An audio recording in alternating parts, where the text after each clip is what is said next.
내가 알려줄게. 닥터 발론입니다.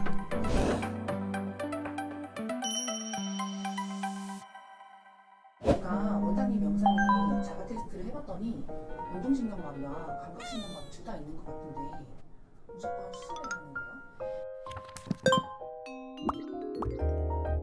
운동신경마비, 감각신경마비가 모두 발생이 됐다. 깜짝 놀라셨겠는데요. 환자분 입장에서는 정말 좀 두렵고 여러 얘기들이 있잖아요. 수술하고 나서 뭐 더 안 좋다든지 아니면 하고 나서 회복하는데 너무 고생을 했다든지 이제 수술 자체에 대한 두려움도 있겠지만 이후에 생길 수 있는 여러 가지 이제 문제점들 이런 것들에 대한 얘기들을 또 듣게 되니까 두렵죠. 뭐 병원 의사 선생님들이야 뭐 저도 그렇고 많이 하다 보니까 되게 무덤덤하게 좀 이렇게 아이 수술하셔야죠 이렇게 얘기를 하지만 환자분 입장에서는 조금 이제 고민이 되는 게 또 사실이고 그래서 그런 고민들을 좀 들어보면은 안 할 수 있는 방법 내지는 좀 더 생각할 수 있는 시간을 가질 수 있는 상황이라면 좀 더 그렇게 해보고 싶다라는 말씀들을 많이 하시거든요.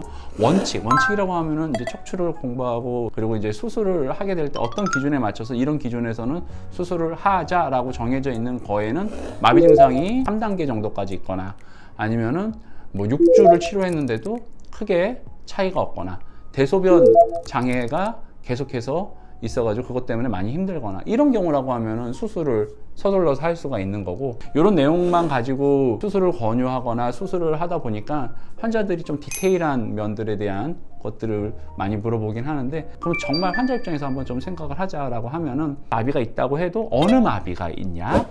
왜냐면 어느 마비가 있냐는 그 기준에 없거든요. 마비가 있으면 하라고 돼 있고 어느 마비가 있냐?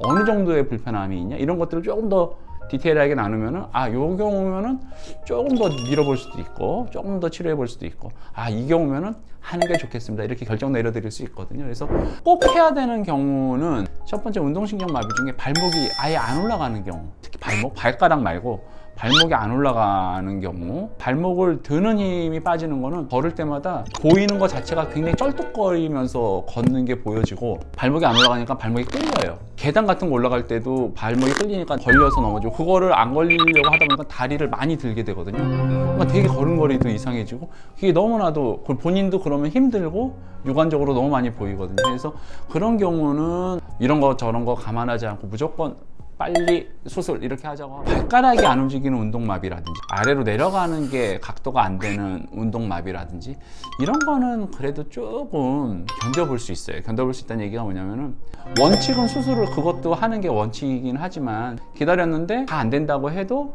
보행하거나 걷는데 크게 불편한 게 없을 수도 있어요.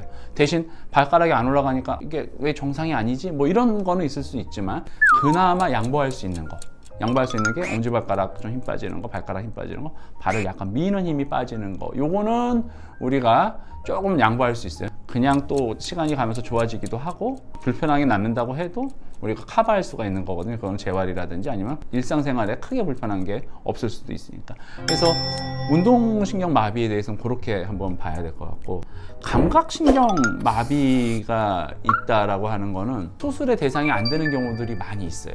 오히려 감각이 무딘 거 말고 예민해지는 게 있어요. 살짝만 스쳐도 너무 아프고 막 조금만 만져도 오히려 과민 반응이 있거나 그런 경우가 아니라면은 그러면은 약간 감각 무디고 한 거는 또 별 문제 없이 지내는 경우들이 많아요.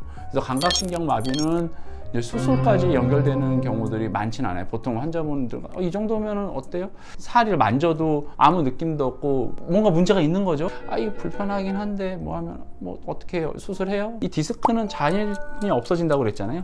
대신 그 시간이 오래 걸리기 때문에 그 시간 안에 해결을 하지 못했을 때 연구장애가 생길 수가 있으니까 이걸로 인한 후유증이 남을까봐 수술로 제거를 하는 거지 어차피 시간이 지나면 디스크는 없어지거든요. 시간이 지나면서 내가 일상생활에 크게 지장이 없는 거면 조금 더 기다려 볼 수는 있는 거고 이게 후유증이 조금이라도 나오면은 그럼 굳이 그 시간을 기다리지 않고 수술로 더 이상의 신경손상이 생기지 않게끔 하는 게 중요한 겁니다. 원장님 그러면 운동신경마비와 감각신경마비 중에 어떤 것을 더 유의하게 생각을 해야 하나요? 운동신경마비죠. 운동신경마비는 보여지는 것도 있고 활동을 하다 보면서 그게 제약이 생겼을 때 본인한테 불편함을 많이 초래하고요. 감각신경마비 같은 경우도 좀 민감하신 분들은 굉장히 스트레스 많이 받지만 움직이거나 하는 거에 크게 지장이 없고 본인이 이제 느끼는 거기 때문에 이제 한번 이런 내용들 참고하셔가지고 본인의 그 상황을 평가를 해가지고 아 나는 좀 기다려볼 수 있는 건지 아니면 서둘러서 수술을 해야 되는 건지 결정하시면 되고 꼭 운동신경 감각신경 마비가 있다고 해서 바로 수술하거나 하는 거는 아니기도 하다. 감각신경 마비보다는 운동신경 마비에 조금 더 비중을 높게 이제 우리가 수술할지 안 할지를 결정할 때 비중을 높게 둔다라고 보시면 될 것 같습니다.